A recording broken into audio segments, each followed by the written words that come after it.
มาบุญโคกเฮ็ดบ้านโคกเฮ็ดพี่น้องเอายืนตรงนี้ก่อนยืนตรงนี้ก่อน โคกเฮ็ดน้ำมาละนี่เป็นเฮ็ดบุญกองเข้าพี่น้องอันนี้ประตูทางเข้าประตูทางเข้าเอามาทางนี้มาทางเจ้ก็ดีอ้วยมาทางนี้ข่าวนี่มันปอดก่อนมันปอดก่อนมันปอดก่อน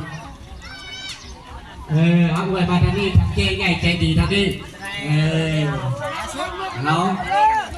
เลาะไปแบบบ้านก็ไปบาดี้มาจากเมืองดงบุ้งเนาะเพลงที่หนึ่งสุดที่หนึ่งเครื่องปั้นดินเผาเนาะทีมที่สองก็คือภูมิใจที่เกิดมาเป็นเราเอาเสร็จเลยทีมที่หนึ่งเนาะเครื่องปั้นดินเผาเด้อคณะดนตรีเขาจัดเพลงไว้เกียมมาเดินเลยเกียมมาเลยเด้อ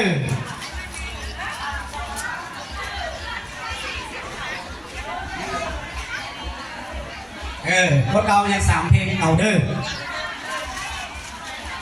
เครื่องปั้นดินเผาเมืองหนองบกเนาะทีมที่1พี่น้องเฮาตบมือสมเสยสาวเมืองหนองบกเด้อ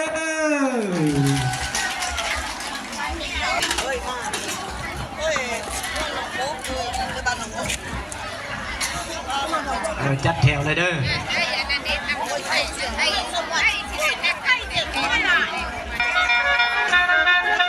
ตบมือสมเสยบัดหนึ่ง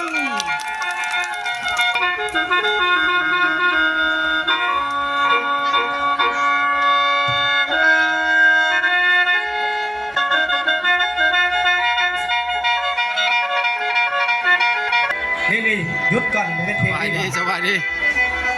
เครื่องปั้นดินเผาเลยถ่ายของบอลมาหน่อยถ่ายของบอลมาหน่อยโอ้ไทยคนดังเลยเนาะ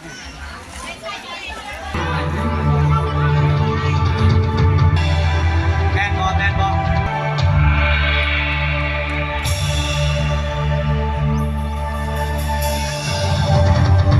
ดังไหมรีไหมกินดินแดนนี้อุดมพังมีด้วยภูมิปัญญาประดิษฐ์คิดค้นและพัฒนา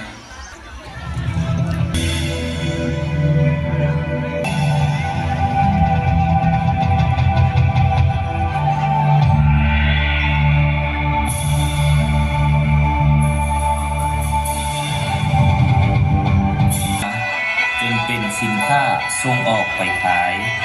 จากดินเหนียวนำมาปั้นสร้างและสรรเครื่องไส้ได้หลากหลายมีหลายหูหลายแบบเกี่ยมเลยเด้อพวกเรามันคำฟอนเลยไอ้มาเป็นคำเรื่องก่อนรถงานบอดี้ดีเลยเนาะ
นี่ดิสั่ง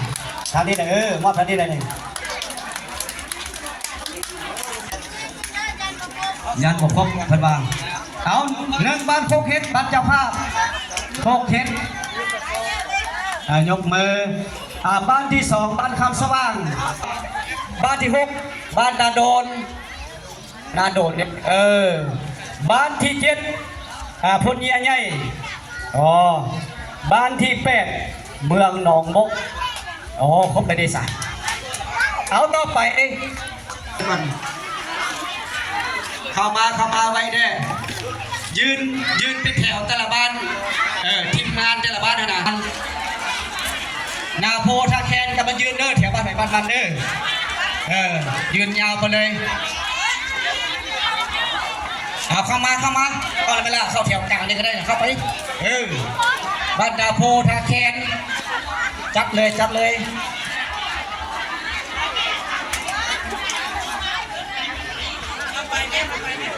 ครบแล้วป่ะ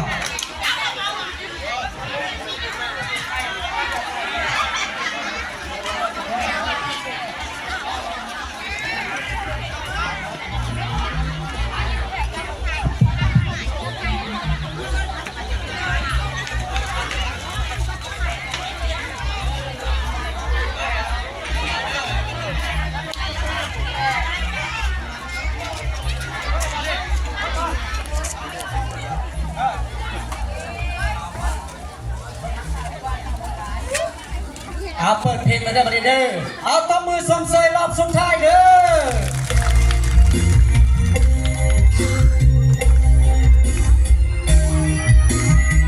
ชุดไหนในบ้านเฮาเอาฟองหน่อยนึงขอบใจมาแล้วตอนนั้น2 3 4 5 จะไป90เนาะจากท่านข้าพเจ้าเนาะคือการจัดตั้งบ้านขอขมกขอบใจเด้อพูดแล้วเนาะบ้านคำสว่างเนาะมาจากสวรรค์นครเฮา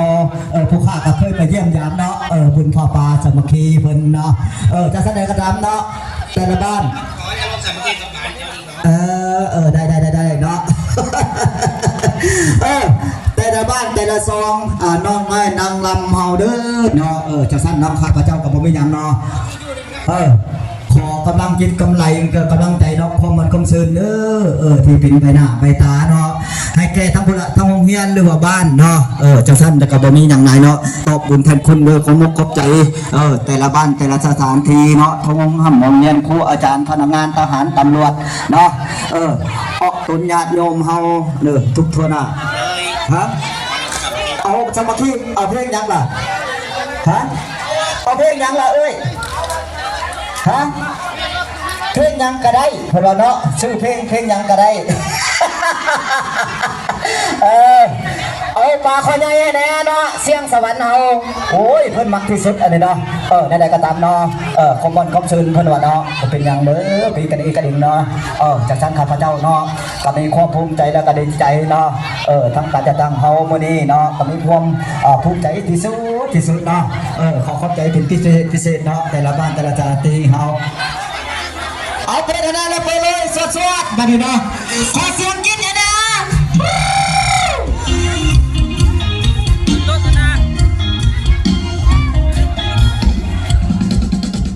คลิปนี้ก็มากับเบาสอนออนทัวร์เนาะจักเล็กจังหน่อย15พี่พี่น้องไปกินตำส้มจังหน่อยมาพบกันแล้วกับเพื่อนมาก่อนเนาะเบาสอนออนทัวร์เพิ่นมาก่อนแล้วก็15กันไปกินตำส้มจักหน่อยไปพี่น้องวงดนตรีเพชรผู้ทองพี่น้องวงใหญ่วงดังนะประจำอยู่แข่งขมอนแต่ว่ามาหับไส้งานบุญกองเข้าบ้านโคกเฮ็ดเฮาพี่น้องเนาะอันนี้ก็คือวงดนตรีเพชรผู้ทองเนาะถ้ามีการมีงานก็ติดต่อมาได้เนาะท่านผู้ชมไปตลอดตอนนี้เพิ่นกำลังเลิกเนาะเลิกงานสรุปบุญของเข้าเนาะเอาเพลงต่อไปเด้อตัวนี้บอกแทนไปหยุดกัน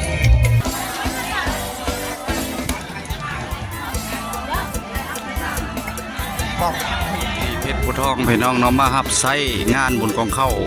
บ้านโคกเฮ็ดเฮาท่านผู้ชมก็คงสิจำได้เนาะแต่ว่าหัวหน้าวงก็แม่น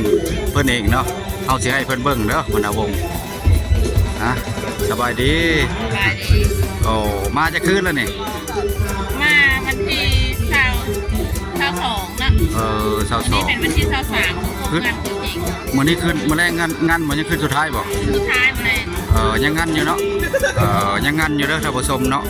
เพชรภูทองขอโทษเนาะอยู่บ้านไหนเนาะตั้งอยู่บ้านไหน บ้านน้อยเมืองเซมไทยเลย โอ้บ้านน้อยเนาะบ้านน้อยนะบึงเมืองโคเซมังไฟพี่น้องแข่งขมวนเฮาเนาะถ้าว่ามีงานก็ติดต่อมาได้เนาะท่านผู้ชมเพิ่นรับไซเนาะเพิ่นรับไซตลอดออกงานตลอดเนาะแต่ว่าราคาก็ว่ากันเองเลยว่าซื้องาน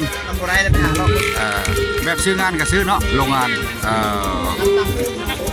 ร่วมกันโดยหัวหน้าวงก็คือนี่ก็คือลูกชายเพิ่นเองท่านผู้ชมเนาะนี่เครื่อง